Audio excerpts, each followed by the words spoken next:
On the busiest commercial street in the city, the afternoon sun poured down unreservedly, enveloping the shops and pedestrians on the street in a warm atmosphere. A rich woman was walking slowly, leading her white, precious dog.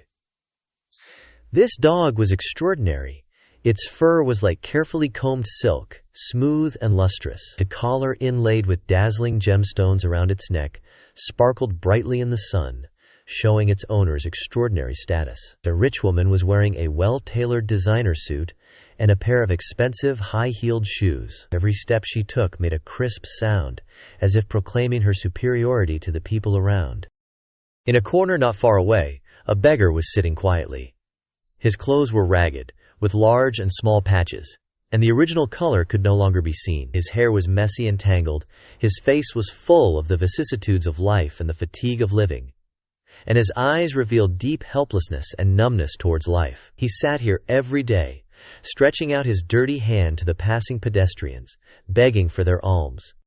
When the rich woman passed by the beggar, she casually glanced at him and immediately sneered with disdain. In her opinion, this beggar was a representative of the bottom of society, someone she, who was so high above, could trample on and make fun of at will. A wicked idea suddenly popped into her mind. She stopped, looked down at the beggar, and said in her sharp and harsh voice, "Hey, you beggar, if you're willing to call my dog Dad once, I'll give you 100 yuan. She thought that this beggar would definitely put aside his dignity without hesitation and do as she said for that 100 yuan. Then she could have a good laugh at him and satisfy her own superiority complex.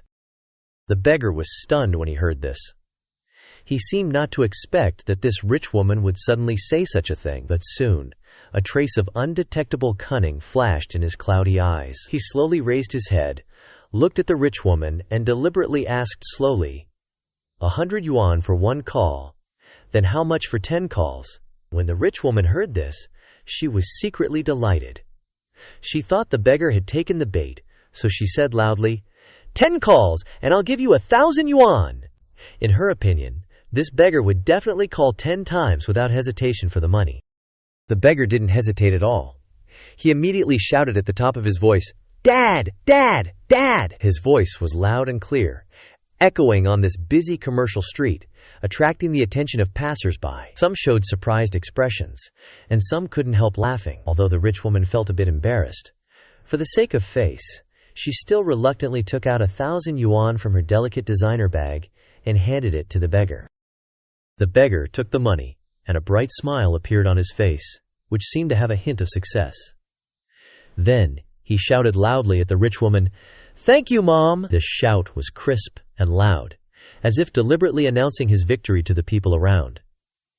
The people around were stunned at first, and then burst into a roar of laughter. The rich woman's face turned bright red instantly.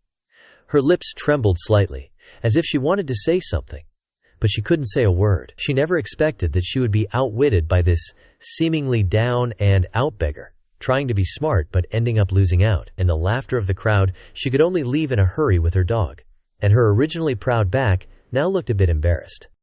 The moral of the story is about humility and the consequences of arrogance. The rich woman, who looked down on the beggar, tried to use her power and money to humiliate him. However, the beggar, using his wit and cleverness, turned the situation around, showing that dignity and intelligence cannot be bought or demeaned by wealth. The story teaches that true superiority lies in wisdom and humility, not in material wealth, and that trying to use others for personal amusement can backfire. It also highlights the value of respecting others, regardless of their social status. If you like more stories like this, please hit the like and subscribe button, and I love to hear your comments.